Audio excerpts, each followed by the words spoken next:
On today's show, the Cavs say they're not interested in trading Kevin Love for Melo. Is this news? Before they're revealed Thursday on TNT, we make our All-Star Reserve picks and defend the squads. And Trey talks to Kyle Lowry about his bromance with DeMar DeRozan. It's Wednesday, January 25th. The starter starts now.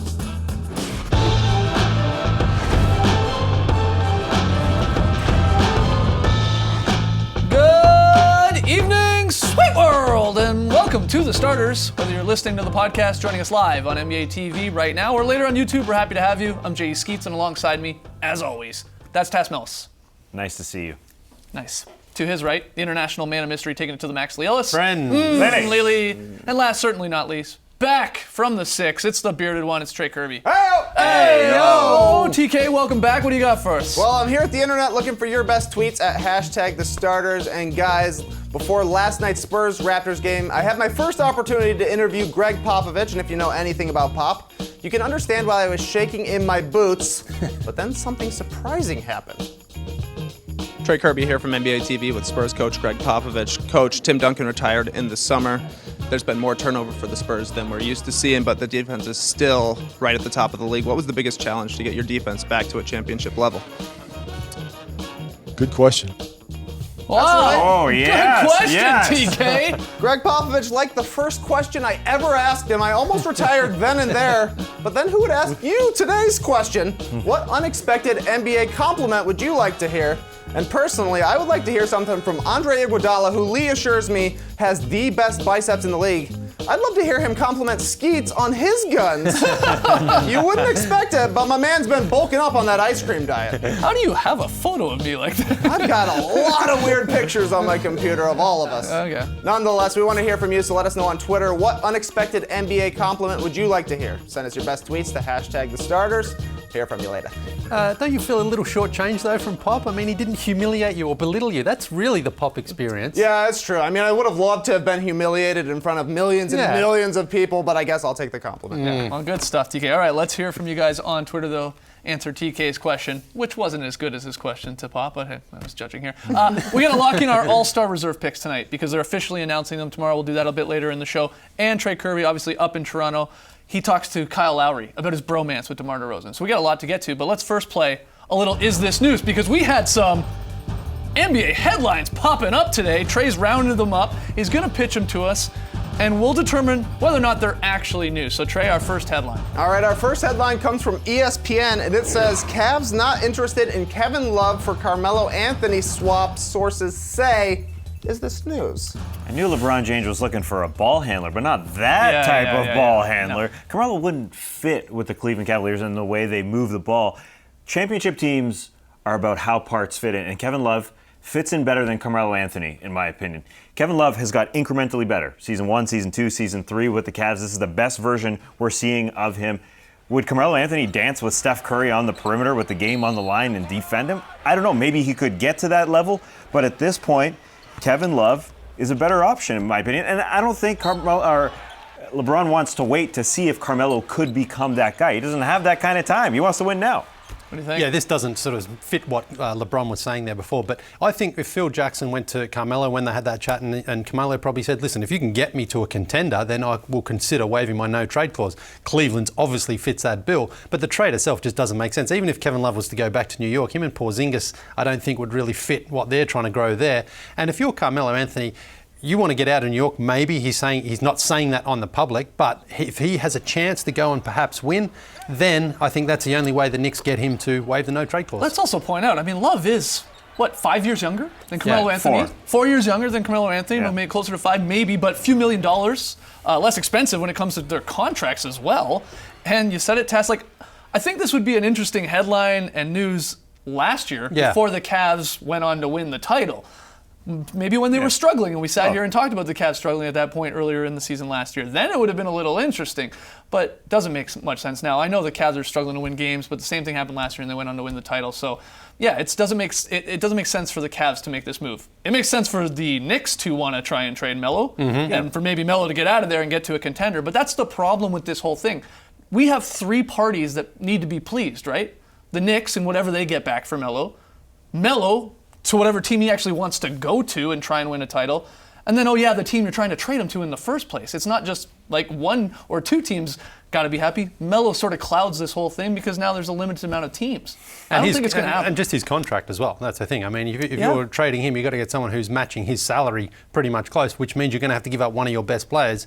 So in theory, it makes sense with Kevin Love. But then again, if you're LeBron, you don't want to break up that championship core. He trusts and believes in those guys. He needs a spare part. He doesn't need a big roster-altering move right now. Yeah, championship teams take time to build. Yeah. We've seen it. Yeah, you're right. Kevin Love was part of rumors last year, but that was year 2 of the experiment. Do they think that Carmelo's just going to come in? It's a turnkey. We're winning with a guy who has to handle the ball. It doesn't make a whole lot of sense. You're right, though. The Knicks talking about trading Carmelo Anthony, that's a positive for them. I mean, legitimately, if this is a legitimate rumor, I think it is a positive for them. A team that's not winning right now wants to get better for the future, and that is likely their best part. That's going to, that would warrant the most in return, other than Kristaps Porzingis, and that guy's not going anywhere. No, for sure. All right, next headline, Trey. All right, our next headline comes from SB Nation, and it reads, Zach LaVine declined 2017 dunk contest invite, robbing us of rematch with Aaron Gordon. Is this news?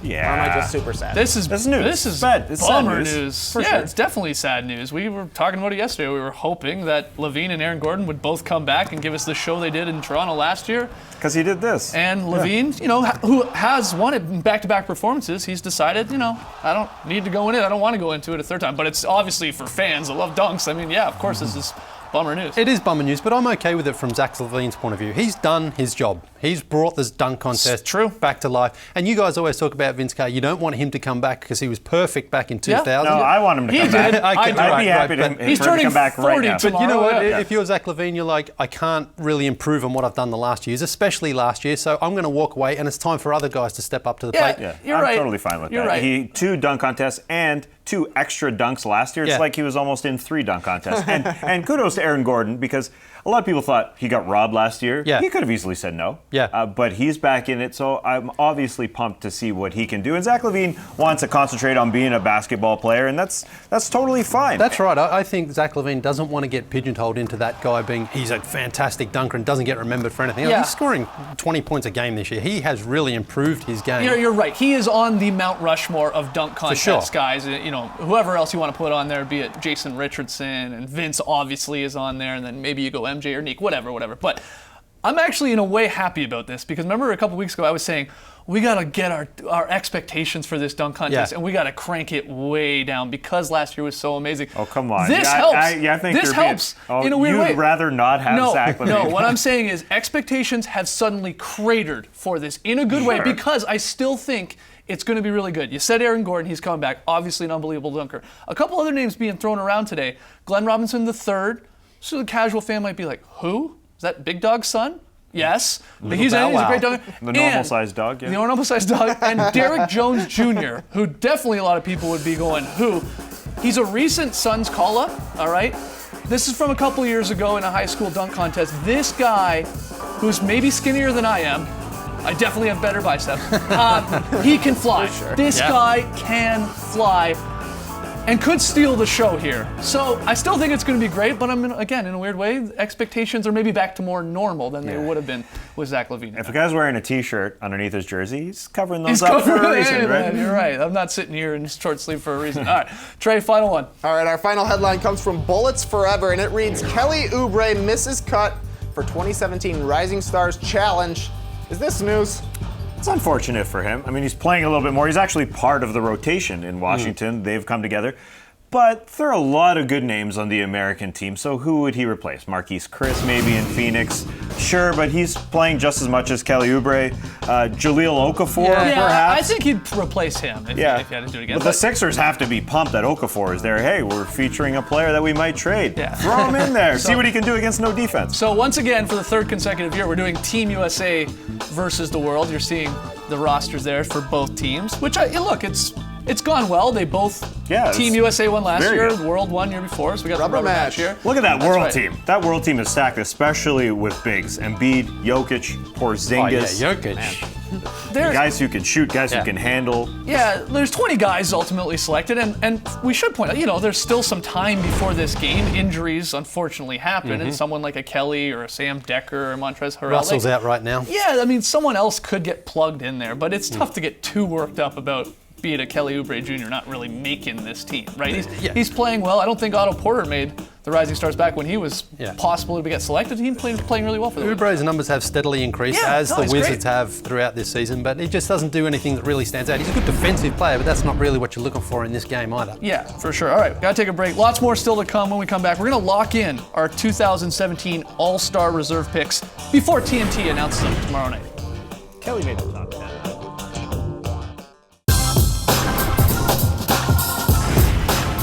All-Star Reserves will be announced in an hour-long pregame show Thursday night, tomorrow night on TNT before the doubleheader action.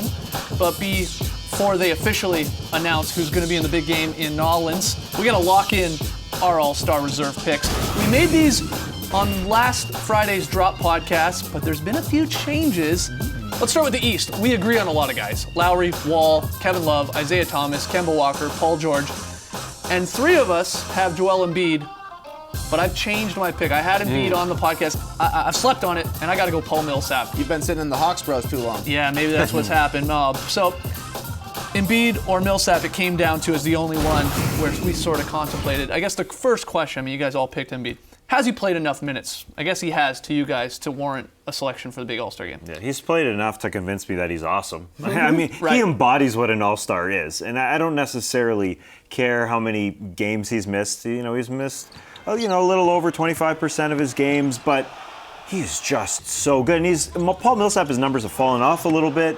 And again, Joel Embiid, he's for the fans. Yeah. He's perfect. I do not think he's going to get selected on Thursday night. He's too young. The coaches just tend to pick older guys, and that's why he doesn't get picked. But I think he's deserving. Yeah, he doesn't have played as many minutes as some of those other guys, but the minutes he has played for the Sixers, the impact has been enormous on the floor. The net rating when he's on the floor versus when he's off the floor, just the wins in general and just the way the Sixers play, the defense is there and everything's there. And I'm rewarding him for that. And I think that Millsap probably does get in, but I think Embiid is deserving based on the impact that he's had when he's on the court for the Sixers and the team. Yeah, I totally agree. He's been at least a top 20 player every minute he's been on the court, maybe even a top 10 player. He's outplaying Paul Millsap when he's on the court. It's not really his decision that he's not playing. He has stayed healthy this year. It's just a matter of the team wants him to be healthy for the rest of his career, so he's not getting to play as much as I'm sure he would like to, but when he's out there, he's dominant. Yes. Look, I'm not. This is not a knock against Embiid, but I feel like Paul Millsap has sort of just got overlooked because he's Paul Millsap and he's maybe not the flashiest of guys. But the truth is, he still puts up great numbers. He himself is a very solid defender as well. And he's on one of the better teams in the East, who obviously they've got, the Sixers have been great since the new year. The Hawks have been even better. Yeah. And they're brutal when he's off the floor. So that's why I'm ultimately in the end going with Millsap. And I think the coaches will agree with that. I think Embiid is going to be a little bit like Towns was last year. Really solid numbers. He was like 18 and 10 at the All-Star break, obviously on a team that wasn't winning a whole lot of games. But the coaches just say, well, you're a rook. You're going to make 10 of these in your future, let's go with sort of a guy that is on a better team and is consistent on both ends of the floor. Coaches have had to game plan for Paul Millsap for years. Some coaches haven't even played Joel Embiid yet, especially because he's missed games. But Joel Embiid, he's got the raw numbers. He's got the raw personality.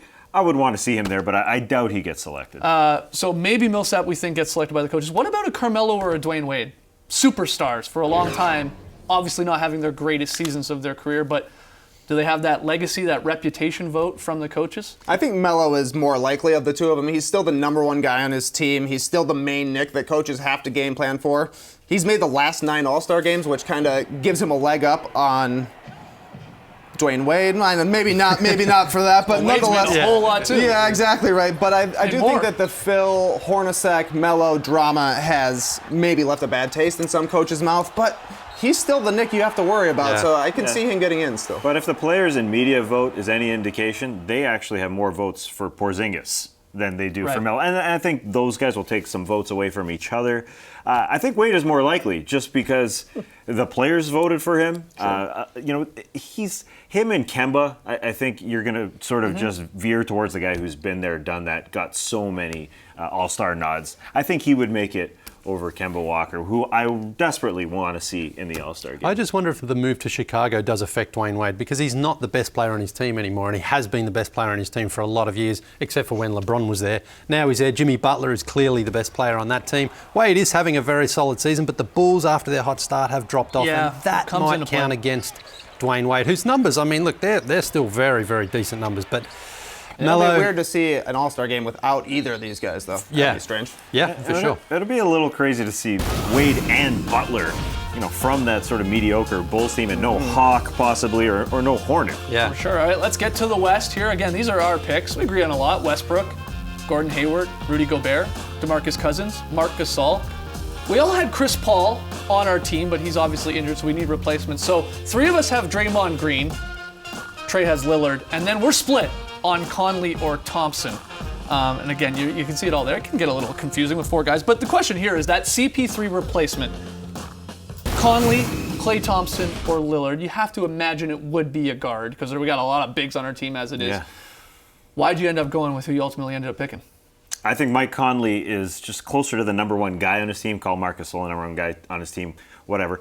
Klay Thompson is literally the 3rd or 4th guy on his team, and that's no discredit to Klay Thompson. What he's doing, he's playing his role perfectly. Right. How could he play it any better? But 85% of his buckets are assisted. People have to set him up. Mike Conley has to set himself up. So it's no knock against Klay. It's just more difficult to be a number 1 or number 2 than it is to be a number 4. And Mike Conley, give him his first All-Star appearance. The fact that Klay's going to make some more. Mike Conley may not make one in his NBA career, but I wouldn't be upset, obviously, if Klay makes it. Yeah, Mike Conley is fully deserving, but I didn't give him the vote for me. I actually chose Draymond Green as my replacement for Chris Paul, but Klay Thompson's already in my team, because I think, you mentioned Tass, he only has that one job, but he does it better than anyone else in the league. And those assists, 85% of his basket assists, that's because he knows how to get to his position and get his shots off. Yeah, and he's got such an incredible shot. So and the defense. And the defense has improved a lot as well. So he knows how to find his position. He knows where to go to, and the Warriors find the ball. It's not really his problem that Steph and Draymond and Kevin Durant play in a different way. It's perfect for Klay Thompson. Lillard, you're the only one that I'm shocked, Lillard. actually. I mean, you're talking about number 1 guys. 26, 27 a game, yeah. He is a number 1 guy. He's 7th in the league in scoring. He's got 26 points per game, 5 rebounds a game, 6 assists. Every player in the past 20 years that has had those numbers has made the All-Star game. The Blazers have been disappointing, but it's not because of Lillard. He has been on fire. He's been excellent. That guy is a number 1 guy. He's a guy that has been snubbed before when it's come to All-Star picks. Yep. Okay, Once, we find out tomorrow night again on the hour-long pregame show on TNT. I know everyone will be watching, and then we can debate whether the coaches got it wrong or right. We got to take a break here. When we come back, Trey talks to Raps All-Star Kyle Lowry about ice skating and ordering at a restaurant. I'm the traveling man, doing all that I can. My house is where Back with the starters. Trey got back from Toronto last night. You were up there for the Spurs-Raptors game. In addition to wowing Greg Popovich with your unbelievable questions, you had a chance to talk to Raps All-Star Kyle Lowry. Yeah, we've had a lot of debates around here lately about who's the better guard between Lowry and DeMar DeRozan. So yesterday, I finally got to the bottom of it. You and DeMar, one of the best duos in the league. Seems like you guys are maybe some of the best friends in the league, too. So I thought I'd get your answers on who's better in a few key areas. Since we're in Canada, we'll start with who's better at ice skating? I want to say me. He's probably not that good at that. He doesn't have no winters. He didn't grow up with cold winters like I did in Philly. All right, you guys are out on the road. Everybody's out at a big group dinner. Who's the best at ordering for a large group? You take control since you're the point guard, or what? I'm taking control. That's just the point guard in me. DeMar probably orders some ceviche or whatever he wants. He's weird like that. He just likes random stuff. But we'll kind of go in together and we'll talk that one out. This might be a little bit of a touchy subject, but everybody thinks they're the best. But who's the better dresser between you two? Oh, by far me. All he wants to do is wear sweatsuits, and he wears his own little sweatsuit. Trust me. Hey man, you're wearing a Kyle Lowry sweatshirt. I'll get my logo out there, but all he wants to do is wear sweatsuits all day. But he's getting better. He's getting older. He's getting better. He dresses sometimes. Maybe he'll dress up for the start of the All-Star game. Maybe he'll dress up. All right, final one. I'm sure you're definitely going to answer it. Between you and DeMar, who's better at basketball? DeMar DeRozan is better at basketball. He's he's that good. I appreciate his talents. You know, what he brings to the table, how hard he works, his abilities. He's better at basketball. You guys make a perfect combination, so I think you both are better at basketball, if that even makes sense. Kyle, thanks so much for talking to me. Have a good one, man. Thanks. There it is. Straight from Kyle Lowry's mouth, DeMar DeRozan is better. You gotta lock it in. That was your pick, right? When we were debating it here on the show. I might have slipped him like a 20 beforehand, so you can say that. Nice straight Set it up, handshake yep. there, too. Yeah, you know, I like to keep it official. Official. Thank you. Thanks for answering my question. I enjoyed that. All right, great stuff, Trey, as always with you on the road. Final break here. When we return, Lili's very solid play, and there's a little wrinkle to this one. Oh, there is. Ooh.